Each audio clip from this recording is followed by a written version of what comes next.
Hello সবাইকে, welcome to our web development course. Throughout this course, we will know all the tools that we used in web development field. যদি আপনি এই ফিল্ডে একদম নতুন হন, আপনি এটাও না জানেন যে ওয়েবসাইট কি, কিভাবে কাজ করে, তাও আপনি এটা সম্পূর্ণ করতে পারবেন।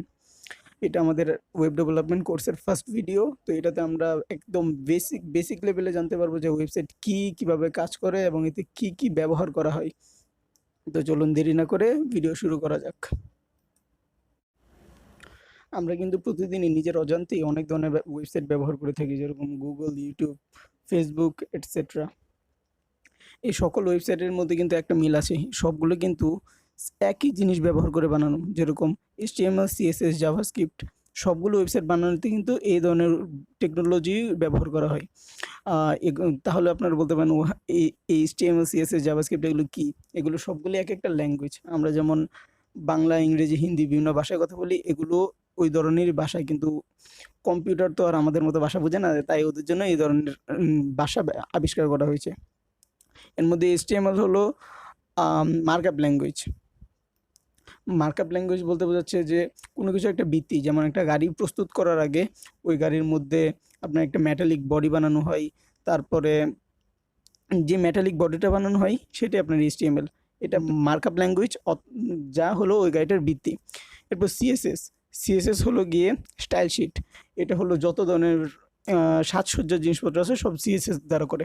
একটু ওয়েবসাইটের মধ্যে আপনি এই জায়গার মধ্যে একটি এই কালার দেখতে পারবেন, বাটনের উপরে হোভার করলে আপনার এফেক্ট আসে, বা লোড করলে একটা লোডার আসে। এই সবগুলো কিন্তু সিএসএস দিয়ে বানানো হয়। এরপর জাভাস্ক্রিপ্ট। জাভাস্ক্রিপ্ট হলো স্ক্রিপ্টিং ল্যাঙ্গুয়েজ। এর দ্বারা সহজ বাংলায় বলতে গেলে একটি গাড়ি স্টার্ট করলে যে তার ফাংশনালিটি হয়, সবগুলোই কিন্তু জাভাস্ক্রিপ্ট দ্বারা তৈরি করা হয়। সহজ বাংলায় বলতে গেলে এইচটিএমএলকে আপনি মানুষের কঙ্কালের সাথে তুলনা করতে পারেন, সিএসএসকে তার বাহিরের রূপচর্চার ক্ষেত্রে ব্যবহার করতে পারেন, এবং জাভাস্ক্রিপ্টকে এর ব্রেনের সাথে তুলনা করতে পারেন। মূলত এই তিনটি জিনিস ব্যবহার করেই ওয়েবসাইট বানানো হয়।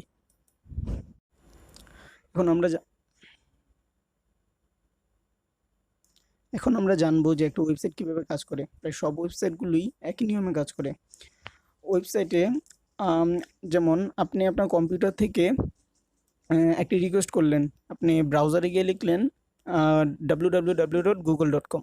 তাহলে আপনি যে রিকোয়েস্টটা করলেন আপনি হবেন ক্লায়েন্ট, এবং আপনি যে রিকোয়েস্টটা করেছেন যে www.google.com, এটা হবে রিকোয়েস্ট। যদি আপনি এটা টাইপ করেন তাহলে এই রিকোয়েস্টটা যাবে গুগলের সার্ভারে, মানে গুগলের যে কোডগুলো যে সার্ভারে সংরক্ষিত আছে এটা সেই সার্ভারে যাবে, এবং সেখানে গিয়ে এটা সব তথ্য প্রসেস করবে যে আপনি কোথা থেকে রিকোয়েস্ট করেছেন, আপনার দেশে এটা ব্যান্ড আছে কি না, এবং সব করবে। এই কাজগুলো করবে ব্যাকএন্ড। ব্যাকএন্ড আপনার যে কোনো কিছুতে হতে পারে, যেমন নোড.js হতে পারে, অথবা পাইথনে হতে পারে, এটসেট্রা। এইগুলো নিয়ে মাথা ঘামাবেন না, এগুলো আপনাদের এখন জানা দরকার নেই, এগুলো অনেক অ্যাডভান্স জিনিস। তো ওই ব্যাকএন্ড আপনার এই কাজগুলো করবে, করার পরে আপনাকে একটা রেসপন্স পাঠাবে। ওই রেসপন্সটা হবে এইচটিএমএল, সিএসএস এবং জাভাস্ক্রিপ্ট। এই তিনটি ফাইল মূলত একটির মধ্যে পাঠাবে। এইচটিএমএল এর মধ্যেই আপনার সিএসএস এবং জাভাস্ক্রিপ্ট এই পাঠাবে। মূলত এইচটিএমএল এর মধ্যেই আপনার দুটো ফাইলকে ঢুকিয়ে সে পাঠিয়ে দেবে। সেক্ষেত্রে আপনি এইচটিএমএলকে একটি খামের সাথে তুলনা করতে পারেন। তো এই তিনটি ফাইল আসার পর আপনার ব্রাউজারে সেটি ম্যানিপুলেট হবে এবং আপনাকে একটি সুন্দর ওয়েবসাইট দেখাবে। তো এটি ছিল আজকের ভিডিও। ওই এই কোর্সের বাকি সব ভিডিওগুলো পাওয়ার জন্য আমাদের চ্যানেলটিকে সাবস্ক্রাইব করুন এবং বেল আইকনটিকে প্রেস করে রাখুন।